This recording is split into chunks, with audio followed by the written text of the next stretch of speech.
नमस्कार। गुड़ रहस्य ज्योतिष केंद्र में आपका हार्दिक स्वागत है। मैं ज्योतिष कुमार विपिन शर्मा आप सभी का तहे दिल से धन्यवाद करता हूं, जिन्होंने कि मेरे इस YouTube चैनल को अपना आशीर्वाद दिया, इसे सब्सक्राइब किया, इसे शेयर किया, इसमें अपने बहुमूल्य विचार रखे कमेंट सेक्शन में। और यदि आपने अभी तक ऐसा नहीं किया है तो आप सभी से निवेदन है कि कृपया मेरे इस YouTube चैनल को सब्सक्राइब अवश्य करें, बेल आइकन को ऑल पर क्लिक करें ताकि मेरी वीडियो अपलोड होते ही आपको उसकी नोटिफिकेशन प्राप्त होती रहे।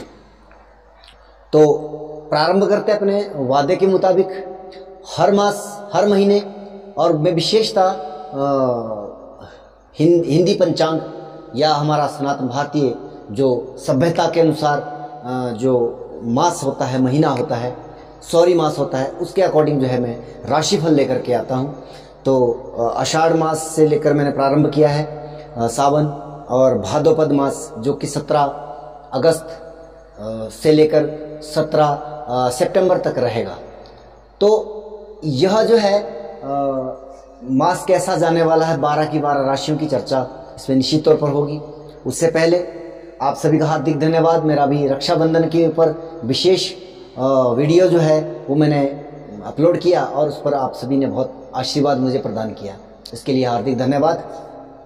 आगे इस भाद्रपद मास में जो विशेष त्यौहार होंगे, कब होंगे, कैसे होंगे, कौन सी समय में होंगे, उसके ऊपर भी मेरे वीडियो जो है आते रहेंगे।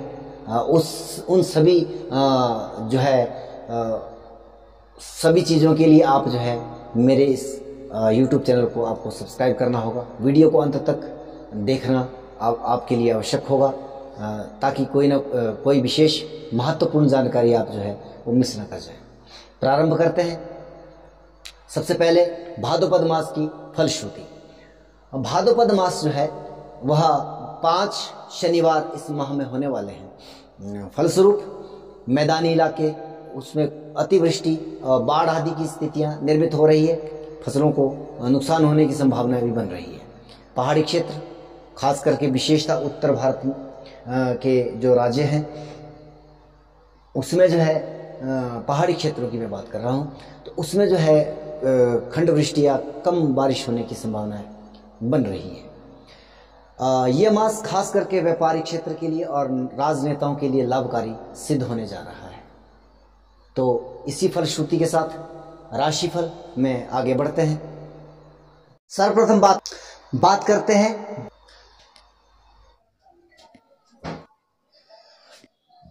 हैं आइए तुला राशि के जातकों की क्या स्थिति रहेगी भाद्रपद मास 17 अगस्त 2022 से 17 सितंबर 2022 तक। सबसे पहले ग्रहीय गोचर, राशि के ऊपर से केतु देव का संचरण हो रहा है और ये पिछले अप्रैल से लेकर के लगभग 1.5 वर्ष तक कहीं रहने वाला 18 महीने का राहु केतु का ट्रांजिट होता है। ये रहेगा तो रहेगा और इस माह भी पूरे माह रहने वाला है।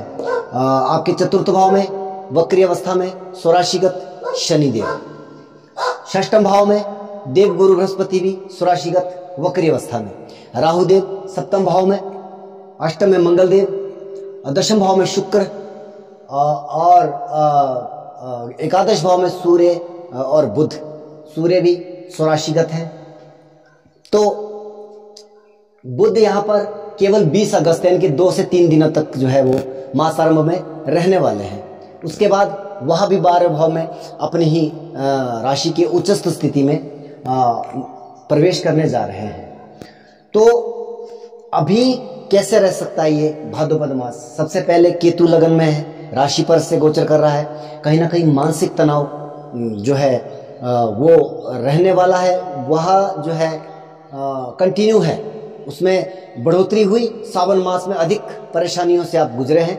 उसका कारण यह था कि राहु और मंगल जो आपके सप्तम भाव में कहीं ना कहीं आपके व्यावसायिक पार्टनरशिप में या वैवाहिक जीवन में भी तनाव भरी स्थितियां निर्मित हो रही थी।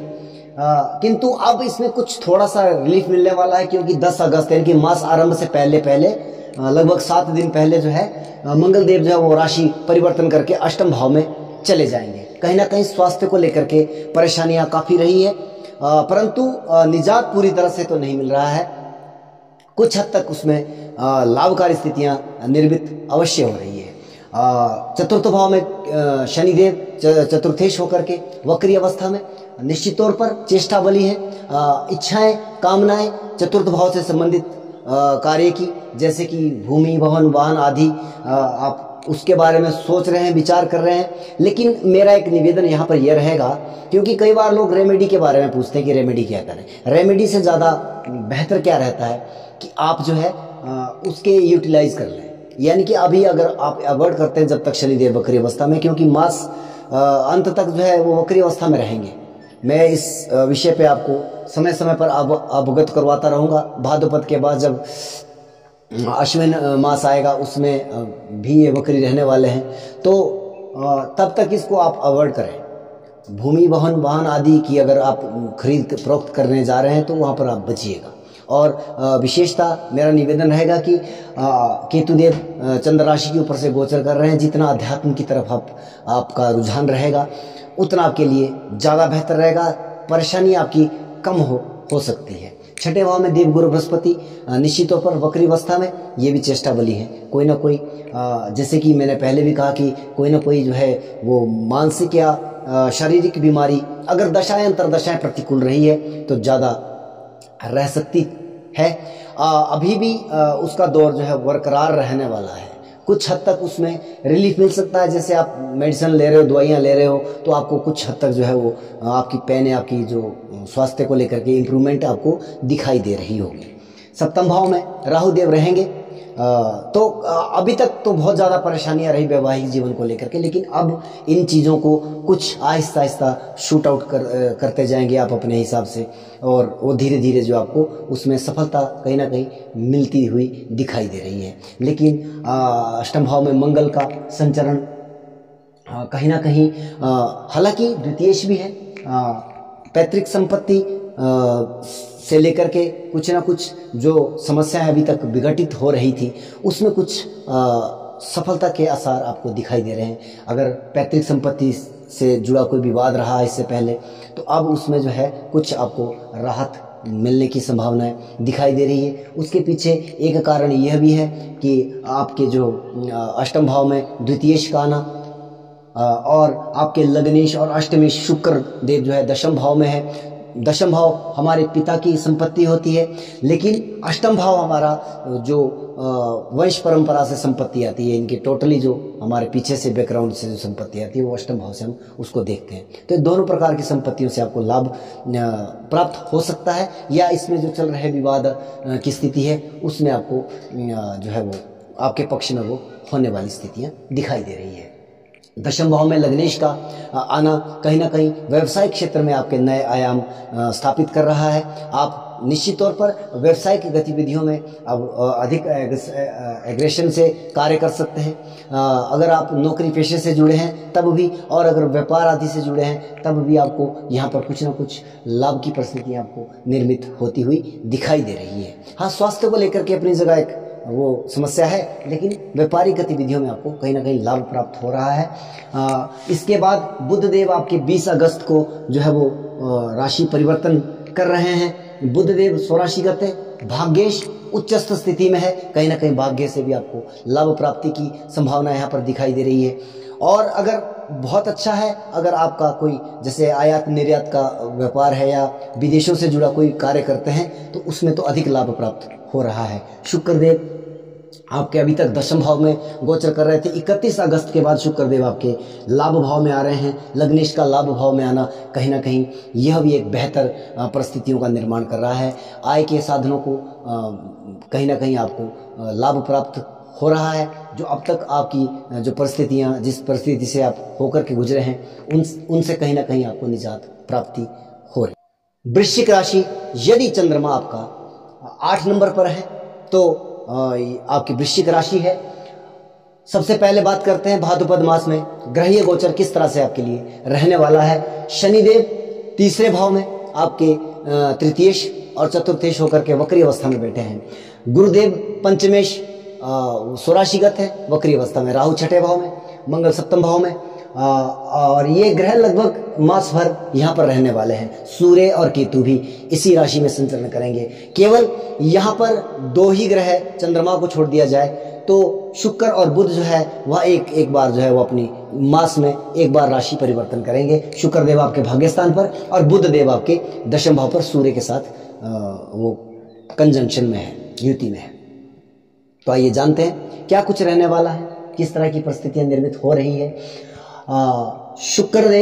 शनिदेव परिश्रम, मेहनत, पराक्रम के भाव पर वक्री अवस्था में, तो कहीं ना कहीं वक्री ग्रह कई बार अपने फल को बढ़ा देता है। इसका अभिप्राय यह है कि कहीं ना कहीं आपको अब थोड़ा सा मेहनत आपको अधिक करनी पड़ेगी।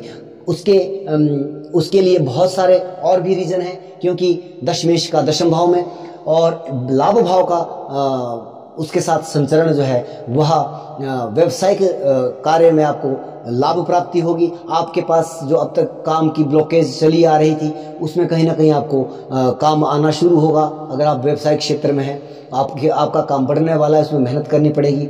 या अगर आप नौकरी व्यवसाय में है तो वहाँ पर भी ऑफिस में आपको कहीं ना कहीं अधिक वर्क करने का जो है वो समय होने वाला है, अधिक आपको काम करना पड़ेगा। 20 अगस्त के बाद जो है बुध देव अपने लाभ भाव में आ जाएंगे। यहाँ पर जो की हुई मेहनत है उससे आपको लाभ प्राप्ति की जो है अब वो समय वो शुरू होने वाला है। बुध देव मासांत तक यहाँ पर रहने वाले हैं। बात करेंगे देवगुरु बृहस्पति पंचम भाव में। पंचम भाव में हाँ, अगर आपने अब तक संतति के बारे में सोचा था, विचार किया था, या अब तक आप सोच रहे थे, तो कहीं ना कहीं हालांकि ये वर्ष भर यहाँ पर गोचर रहने वाला है, तो आप कंसीव करने जा सकते हैं। यहाँ पर आपको संतान प्राप्ति की सुख प्राप्त हो सकता है, ऐसी भी संभावना है। शिक्षार्थियों के लिए भी यह समय अच्छा रहने वाला है। आशा के अनुरूप आपको परिणाम शिक्षा के क्षेत्र में मिलने वाले हैं। रही बात आपकी छठे भाव की, छठे भाव में राहु देव अच्छा कहा जा सकता है, ये बेहतर रहेगा। रोग ऋण शत्रुओं के ऊपर आप अब विजय प्राप्त करते रहेंगे। सप्तम भाव में राशिश मंगल का संचरण आपकी राशि पर दृष्टि डाल रहा है, कहीं ना कहीं आपको एनर्जी देगा। जो आप, जैसे कि मैंने पहले कहा था कि आपको मेहनत अधिक करनी पड़ेगी, लेकिन उस मेहनत के लिए आपको ये मंगल देव जो है एनर्जी प्रदान करेंगे। दशाएं अंतरदशाएं अनुकूल है, बहुत बेहतर लाभ की स्थितियां यहाँ पर निर्मित होगी। भाग्य स्थान पर सप्तमेश का जाना कहीं ना कहीं लाभ व्यापार से लेकर या पार्टनरशिप को लेकर के भी आपको यहाँ पर लाभ की परिस्थितियां निर्मित हो रही है। शुक्रदेव 31 अगस्त के बाद जो है वो दशम भाव में संचरण करेंगे, तो यहाँ पर आप जो है सोच सकते हैं, विचार कर सकते हैं कि पार्टनरशिप में भी व्यवसाय को बढ़ाया जाए। तो ये भी आपके लिए हाँ, लेकिन उसके लिए आपको, जब आप इतना बड़ा इवेंट के निर्णय लेते हैं तो उसके लिए जरूर कुंडली का जांच करवाना अति आवश्यक है। गोचर आपके अनुकूल कार्य कर रहा है निश्चित तौर पर। बात करते हैं धनु राशि के जातकों की। धनु राशि, यदि आपका चंद्रमा आपकी जन्मकालीन कुंडली में नंबर 9 पर है तो आपकी धनु राशि है। अब क्या रहने वाला है भाद्रपद मास में, गोचरीय व्यवस्था सबसे पहले उस पर नजर डालते हैं। मास भर शनि वक्री अवस्था में दूसरे भाव में द्वितीयेश होकर के, मास भर देवगुरु बृहस्पति लग्नेश भी है, चतुर्थेश भी है, वक्री अवस्था में चतुर्थ भाव में। मास भर राहुदेव मासांत तक जो है वो पंचम भाव में संचरण करेंगे। मंगल देवी मास भर जो है वो आपके छठे भाव में संचरण करेंगे। शुक्र देव जो है वह 31 अगस्त तक जो है वह आपके अष्टम भाव में, उसके बाद जो है वो आपके नवम भाव में संचरण करेंगे। सूर्यदेव स्वराशिगत है भाग्य स्थान पर। बुध आपके 20 अगस्त तक केवल वो वहां पर रहने वाले हैं। केतु देव मासांत तक जो है वो रहने वाले हैं। सूर्य देव भी मासांत तक रहने वाले हैं। तो आइए अब जानने का प्रयास करते हैं। सबसे पहली बात करते हैं लग्नेश गुरु की। लग्नेश गुरु आपके चतुर्थ भाव में वक्री अवस्था में। निश्चित तौर पर आप यह समय सुख साधनों से रह करके व्यतीत करोगे। दशाएं अंतरदशाएं अगर ठीक ठाक चल रही है, बढ़िया चल रही है, तो आप यहाँ पर इसमें इम्प्रूवमेंट भी हो सकती है। आप नए वाहन आदि के खरीदने की योजना भी बना सकते हैं। भूमि आदि से लाभ प्राप्ति की यहाँ पर भी वह भी बात की जा सकती है। भूमि भवन वाहन आदि जो है, इन चीज़ों की आप जो है वो आपके जीवन में इस समय में लाभ प्राप्ति की संभावना बन रही है। द्वितीय भाव में धन भाव का स्वामी, धन भाव में जब तक शुक्रदेव यहाँ पर है कहीं ना कहीं धन का आगमन अच्छे तरीके से चलता रहेगा निश्चित तौर पर। लेकिन राहुदेव पंचम भाव में शिक्षार्थियों के लिए या संतति के लिए, इन दोनों के लिए ये कष्टकारक स्थितियां निर्मित कर रहा है, कहीं ना कहीं कंफ्यूजन वाली सिचुएशन या भ्रमात्मक स्थितियां निर्मित कर रहा है। शिक्षार्थियों के लिए कहीं ना कहीं ऐसा महसूस हो रहा है कि पढ़ने में मन नहीं लग रहा है, तो ये राहुदेव का पंचम भाव में संचरण है। आपको योगा मेडिटेशन आदि यहाँ पर करना होगा, पढ़ाई में मन लगाना होगा, भगवान का नाम लेकर के कहीं ना कहीं, या आपके जो अगर आपके संतान वगैरह है तो उनको भी कहीं ना कहीं स्वास्थ्य को लेकर के समस्या यहाँ पर दिखाई दे रही है। छठे भाव में मंगल का संचरण आपके पंचमेश है, तो एक कारण ये भी बन जाता है कि पंचमेश का छठे भाव में, तो कहीं ना कहीं पंचम भाव की हानि हो रही है। लगभग यहाँ पर संतान और शिक्षा के मामलों में कुछ थोड़ा सा नकारात्मक परिणाम आते हुए दिखाई दे रहे हैं। वहाँ पर वहीं पर आपके लाभेश अष्टम भाव में, यानी कि अष्टम भाव हमारा जो कुल परंपरा से संपत्ति है उसको भी रिप्रेजेंट करता है, गुड़ रहस्य को भी रिप्रेजेंट करता है। तो कहीं ना कहीं उन सब चीज़ों से यहाँ पर लाभ की स्थितियाँ निर्मित हो रही है। भाग्येश भाग्य स्थान पर संचरण कर रहा है। भाग्य के द्वारा जो अब तक भाग्य का साथ आपको नहीं मिल रहा था, क्योंकि शुक्रदेव आपके अष्टम भाव से संचरण कर रहे थे, तो अब भाग्य की परिस्थितियां भी आपके फेवर में आने वाली है। हाँ, उसमें